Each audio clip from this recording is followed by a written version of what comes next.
Welcome back to Sugar Bee's Gifts Decor More. I got some tips for you today. Yes, I look a hot mess. I said the shower was pointless this morning because I'm going to be playing in dust pretty much all day long. So, what we're going to talk about today is cleaning up your tumblers. I can take this off for a minute. Okay, first things first, you're going to need some safety glasses if you're using a power Dremel. And you're going to need some type of dust mask. I'm just using one of these medical masks. I think I probably got it at the doctor's office or something. But you're definitely going to need something to protect your eyes and protect your lungs, because I'm going to be using this today. This is just a cordless rechargeable Dremel that I got off Amazon. I actually got it for the hubby. We're both sharing this right now. I do believe I paid $25 for this on Amazon. I think I showed you this in my last video. But this is what the packaging looks like. It comes with a pack of drill bits and the AC/DC plug to recharge it. And you have some different settings on here. I usually don't go over 15. Any more than that, I just, no. It's hard to control. But what we're doing today is clean up the rim of our cups. When you get ready to put that last coat of epoxy on, you want a lip around the top of your cup that's just bare a stainless steel, because that's going to be your sealing layer, as I like to call it, for lack of a better word. But your epoxy needs something to hold, some grip to hold on to. So that's the reason we sand this down. It's not just for aesthetics, but it also serves a purpose. So what I'll do, and I'll show you on a few here because I try to make this go quickly because I've got a lot of them to do today. I'll start off with an X-Acto knife and get the thicker parts off. And what I'll just do is lay my X-Acto knife flat against the surface and just kind of drag it along. Be careful with these things. This is the reason I went to the Dremel, because I have cut myself so many times on an X-Acto knife. I don't even know if you can see that. Probably can't. I don't have a lot of feeling left in the tip of my pinky finger because I tried to fillet it. But I start off getting the bigger chunks off of epoxy with the X-Acto knife. I'm just lightly scraping around the top. But then I'll come back in with the Dremel. And I just have, I'd say it's a medium to coarse sanded band on there. And then this is what I'll do. It's easier to show you than to tell you. So I've already went around it with my X-Acto knife. Now I'm going to go back around it with the Dremel. So I just, you can see what angle I'm putting on there at. I'm just ever so slightly. I'm not putting any pressure on it. And I'm just going all the way around the cup, working in these sweeping motions.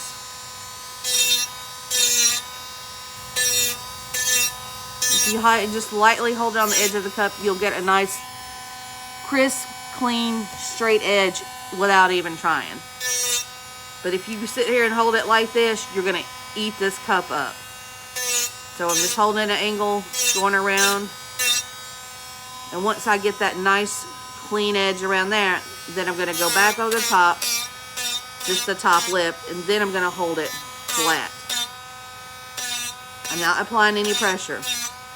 You apply pressure with a Dremel like this, you're going to start to kind of eat into the metal, and it's going to leave some scratch marks, which I have some on the inside there. You can tell. See those swirl marks? Because I had some big chunks that I was grinding out of here. So basically the same thing on the inside, which is really not going to matter. When you clean this up with acetone on the inside and then wash it out a few times, you're not even going to be able to notice it. Show you another one. Do I have another one I can show you on? Okay. I haven't all the way finished this one yet. So I can kind of show you from beginning to end.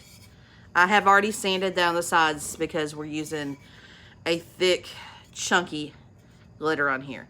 So like I said, I just lay my X-Acto knife just flat like that and just pull it towards me on that rim and just go all the way around. And see, it's lifting up some nice big chunks. It's satisfying, really.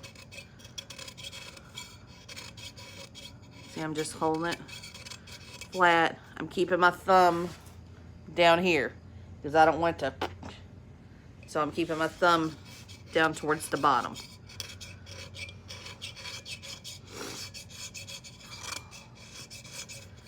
But you can pick a Dremel up pretty much anywhere. Harbor Freight, Walmart, Lowe's. But I found this one on Amazon because I like the compactness of it. We have another Dremel, but it's huge and it's heavy. So something like this. And then I'll just kind of scrape back around and see if I've missed any. But the other Dremel, it was just too heavy trying to hold on to the cup and keep it balanced. It just didn't work. And it didn't have any variable speed settings. You definitely want one with different speed settings. You don't want one that's running like a jet engine all the time, because you're not going to be able to control it. Okay. So now I've got all the little loose pieces, the thick pieces on the top rim cleaned up. Now I'm going back in with my Dremel, only half speed. And like I said, I'm going to hold it at an angle like so. And I'm going to pull it towards me. And I'm going to spin it around as I do that. Not putting any pressure on it.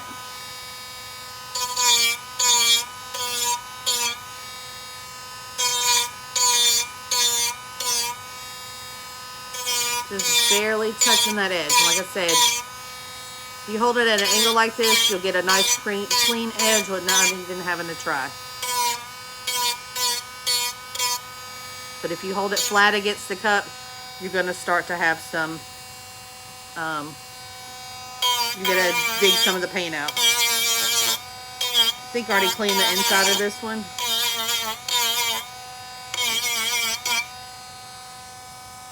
So, see if I can get you close up to see. So we've cleaned that outside edge with our Dremel on the angle.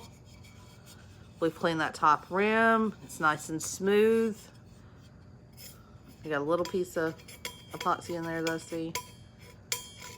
Can just fleck that off with my fingernails.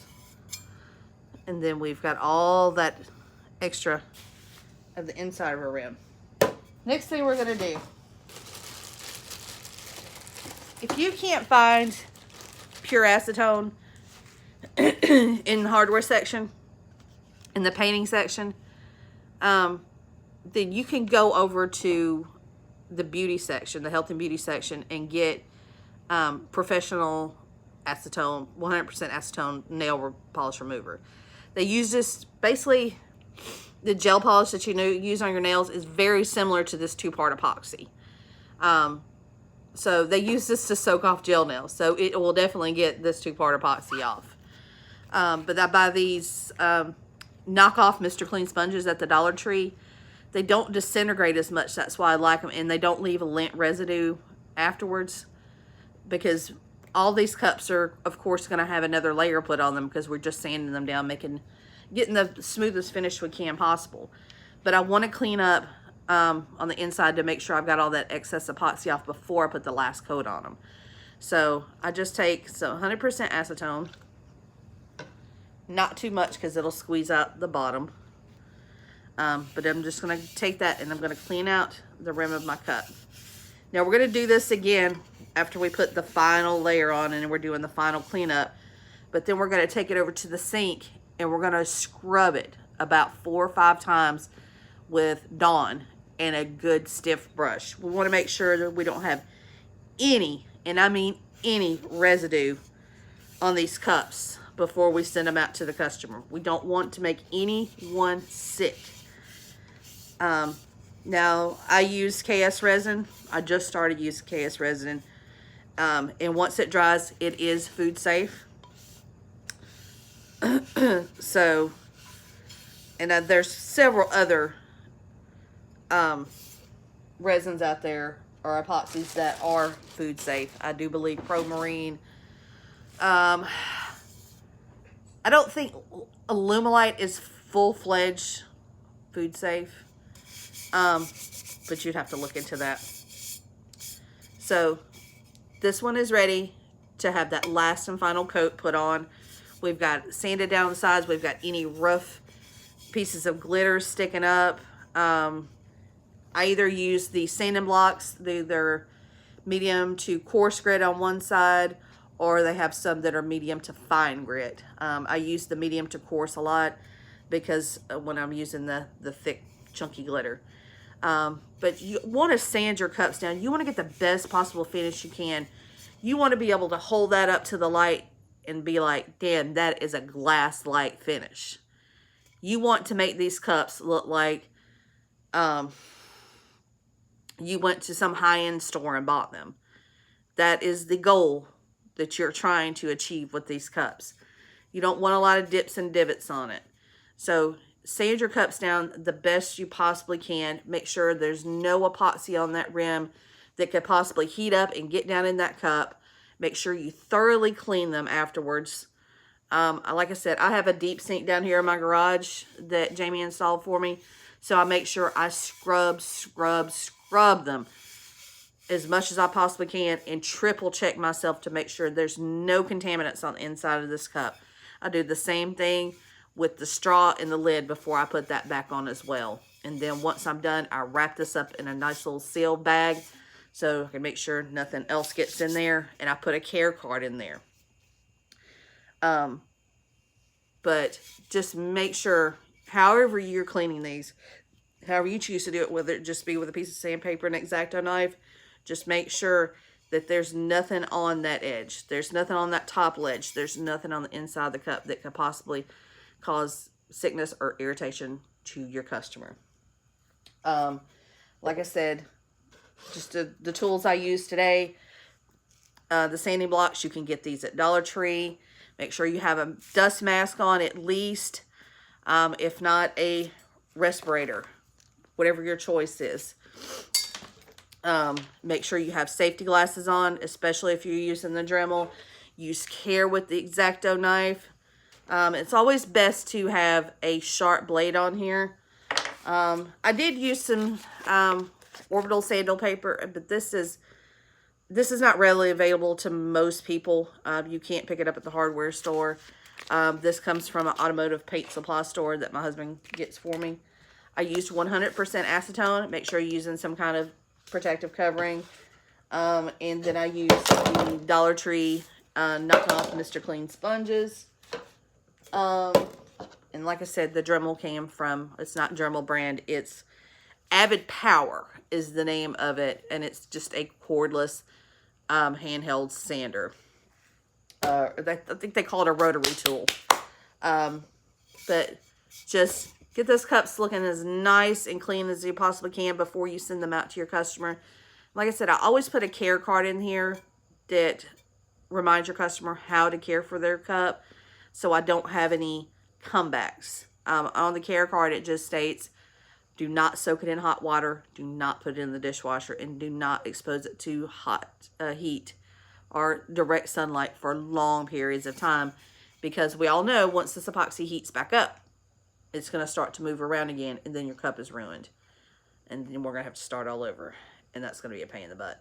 So, but that's pretty much it. That's pretty much it. So if you have any questions on anything I used today or what I did today, be sure to leave a comment down below. If this is your first time stopping by our page, I hope you will subscribe before you leave, and definitely hit that alert button, because I do not have a consistent pattern of posting videos. So if you hit that notification bell, then that'll let you know every time I randomly post a video, because that's how life is right now.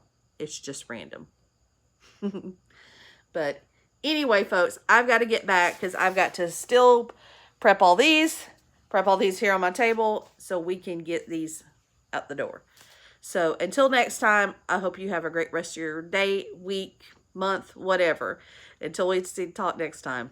Bye.